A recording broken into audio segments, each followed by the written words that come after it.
Hello everyone and welcome to a new video in which I'll be reviewing the ASUS Zenpad 3S. So this is the 10-inch model Z500M. It is the model name. So from a build quality perspective, this tablet is built pretty good. So it is all aluminum, as you can see, except this part, which is made of plastic. It has nice chamfered edges, so this tablet really shines in light. But we'll see how these chamfered edges will hold over time. So here is the USB Type-C, which also supports Quick Charge 3.0, but the charger included in the box, it is a regular charger. Here it has two speakers. I'll talk about them later. Here is the power button with a nice texture, Zen style, and the power button. On the top we've got the headphone jack, happily, and a microphone. Here we have a micro SD slot, and on the back, all aluminum, as I said, and the camera with a camera bump, which is not really good. I'll talk about that too later. So let's start also with the front. Here we have a 5 megapixel front facing camera with light sensor, and here are the buttons: back button, menu button, the recent task button, and the home button, which also acts as a fingerprint scanner, which is really fast. Check it out. So in case you didn't see, I had a fingerprint and it opened instantly. So as you can see, use fingerprint or swipe to unlock. So I'll use the wrong finger, no match. Put the right one, instant unlock. So very nice. And as I said, the display, the resolution is 2048 by 1536, which is the same as the iPad. The software is really smooth. The display is IPS, but not AMOLED, but still very nice quality. And the software, surprisingly, even though it is bloated, it runs pretty smooth. Here is the only place sometimes it has micro stutters, but it has a lot of added features. The problem with these small bezels are that you sometimes touch the screen and you don't realize, and you are asking yourself why the tablet it is acting so weird. So we have Android 6.0.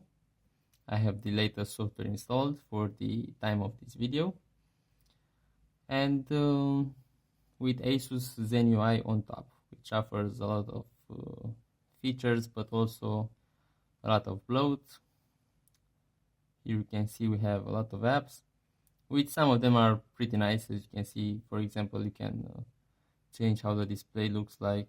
You can also have like a night mode, which they call blue light filter,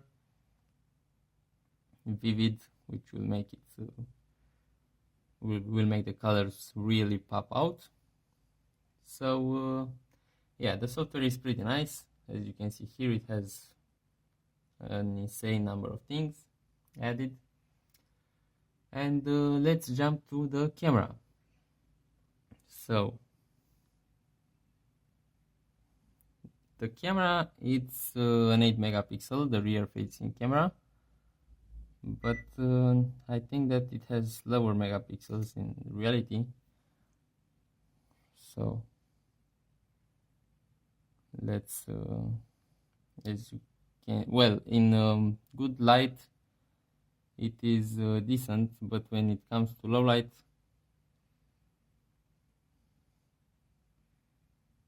let's zoom on the date here. So I don't know, but in low light it is pretty poor. So I guess like that it has like 5 megapixels or something. But you can also enable this low light mode, which will make the light better, but still not very good. And you also have the front facing camera, which has a lot of modes. So let's turn off the beauty mode. I hated that they said this by default. And let's see how this picture looks like. Well, this one is pretty clear actually. So yeah, the front facing camera, it's pretty nice. The one on the back is pretty fine too on daylight, but in the night time it is very bad. I mean, believe me, really bad. So let's jump to the speakers, which, as I said, are down here, stereo speakers. And they have this new 5 magnet system they have been talking about, and they really sound very good. So let's put something from non-copyright sounds. I don't know, let's put this one.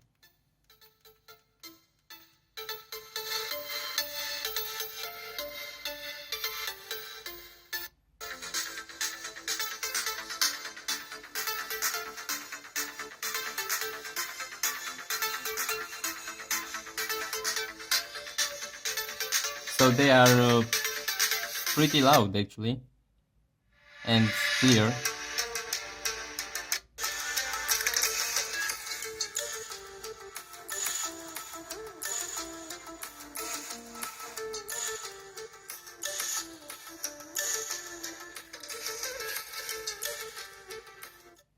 Even compared to the iPad Air 2, they sound a little bit louder and with better mids, but the iPad Air 2 has like better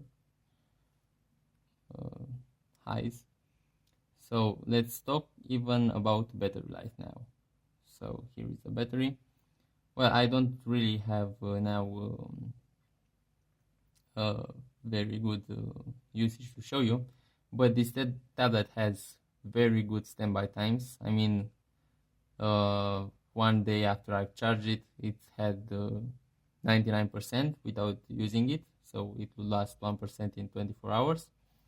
And the screen time, it gets more than 5 hours of screen time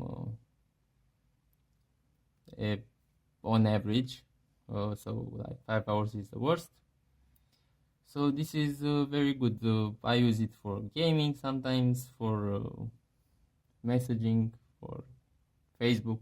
So pretty basic stuff, not a lot of gaming for YouTube. And now let's talk about the price. So the price is, well, actually depends on where you live. The price is like $300 or 300 euros. So yeah, as I said, it depends.